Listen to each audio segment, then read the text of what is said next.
মানুষ রোগী হয় কেন? এনার্জি চলে যায়, এনার্জি থাকে না। দেখেন সব রোগীদের এনার্জি, অনেক এনার্জি না? যে যত বড় রোগী তার এনার্জি তত বেশি, ঠিক নাকি?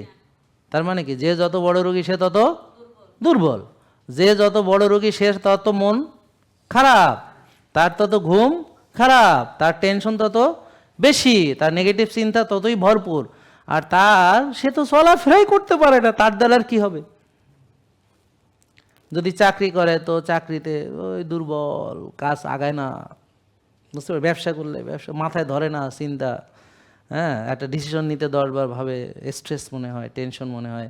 স্বামী হিসাবে দুর্বল, স্ত্রীর কোনো মিটাইতে পারে না। পুরুষ হিসাবে দুর্বল, মেয়ে হিসাবে দুর্বল, সংসারে কাজ করতে পারে না, মানে কষ্ট হয়, করে অনেক কষ্ট হয়, চাপ, অনেক চাপ। তাহলে মানুষ টেনশন কেন করে জানেন? ওদের ব্রেন ফাংশন কমতে থাকে এবং ব্রেনে এনার্জি পায় না।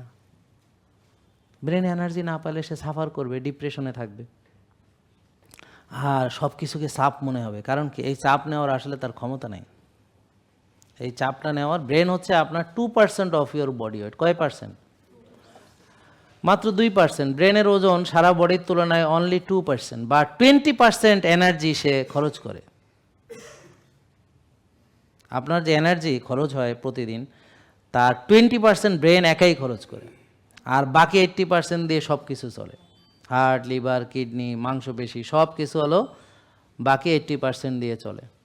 আর সুস্থ থাকার জন্য খাবার দেয় কত পার্সেন্ট? 80%। কেন? কারণ খাবার দ্বারাই তো ব্রেন গঠিত হয়, খাবার দ্বারাই তো আপনার শক্তি পাবেন। তাহলে এক ধরনের খাবার খেয়ে আপনি শক্তিশালী হবেন, আর এক ধরনের খাবার খেয়ে আপনি দুর্বল, কুজা, মাজা ব্যথা, গিরা ব্যথা হবেন, নাকি? বোঝেন নাই কথা? এই কারণে আল্লাহ বলছে তোমরা হালাল তয়েব খাও এবং শয়তানের পদাঙ্ক অনুসরণ করিও না। শয়তানের পদাঙ্ক অনুসরণ করিও না। তাহলে হালাল তয়েব না খাওয়া মানে কি? শয়তানের পদাঙ্ক অনুসরণ করা। কি আশ্চর্য কথা! পবিত্র কোরআনে বলছে আল্লাহ যে হালাল এবং তয়েব খাও এবং শয়তানের পদাঙ্ক অনুসরণ করি। তাহলে হালাল খাচ্ছি আমরা, তয়েব খাচ্ছি কিনা কখনো ভেবে দেখেছি? আপনার রাসূল সাল্লাল্লাহু আলাইহি ওয়াসাল্লাম কি বলেছেন? পেট থেকে 80 ভাগ রোগের জন্ম। তাহলে পেটে কি ঢুকাইতেছেন পবিত্র কোরআনের নির্দেশ আছে কিনা? তাহলে আমরা যে রোগী হচ্ছে এটা কেন? কোরআন অবমাননার দায়, কোরআনকে অস্বীকার করা, না মানা, কোরআনের আয়াতকে অস্বীকার করা, কোরআন অনুযায়ী না চলা। তাহলে অস্বীকার মানে হলো আমি এটাকে আমার লাইফে, এটার কোনো প্র্যাকটিস নাই, কিতাবে আছে, বাস্তবে নাই। জেকে লাইফস্টাইল লিমিটেড, ওষুধ মুক্ত সুস্থ জীবন।